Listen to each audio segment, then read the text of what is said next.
magandang araw, magandang gabi, kasi gabi dito. Gabi sa ating lahat, guys. So, welcome back to my channel. So, ang gagawin natin today is gagawin ko ang another home remedy for my straight hair. Paano ko nga ba na achieve ang straight hair na hindi ako nagpapa-reband? Instant reband home remedy. Ayun, ipapakita ko sa inyo. So, yan, ang home remedy na gamitin ko is vinegar, dato puti, and Tcharan! Cream silk. So, paano ko nga ba gawin ito? Using it, isang bowl, and then, halo natin yung, yan, suka, yan, guys, and this, dato puti, cream silk, yan. Ay, kalahati lang na cream silk. Yan, guys. And then,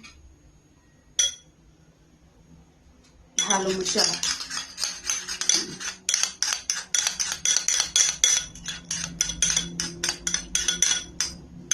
Yan, guys. Lapot-lapot na siya.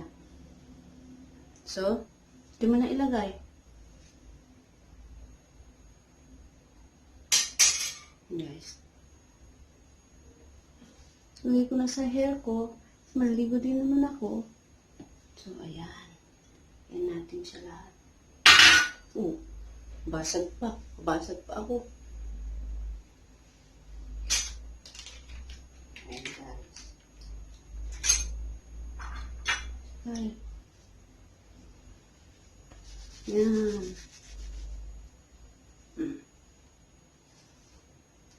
Pag nalagyan mo na lahat,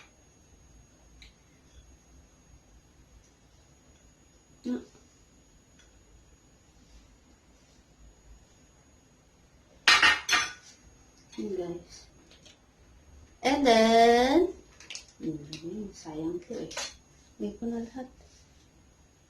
Yan. Kalat mo lang siya ng ganun.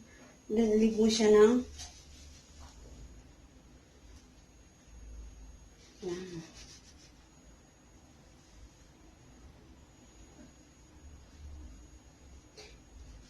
Katapos na, hugasan na. Yan guys, so ayan, tapos ko nang hugasan and then, blower ko lang siya para makita natin yung resulta niya.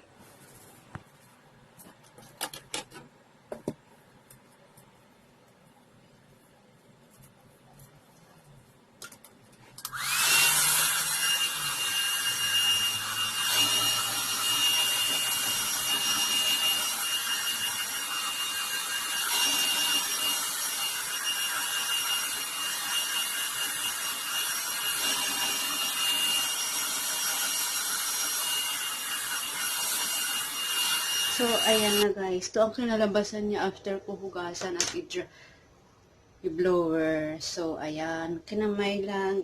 Maayos na. Kakamayin mo lang siya. Smooth siya and amoy suka. Char. Hindi. Mabango siya.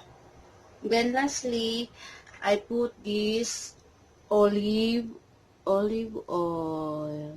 Yan. Yan ginagamit ko.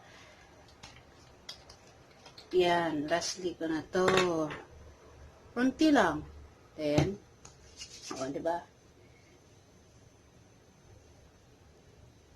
Yan. At ganun ko alagaan ang aking hair. Yan. Yan na po ang kinalabasan. At, kung nagustuhan nyo guys, don't forget to like and subscribe. Thank you for watching. Bye-bye. Good night. Matulog na ako.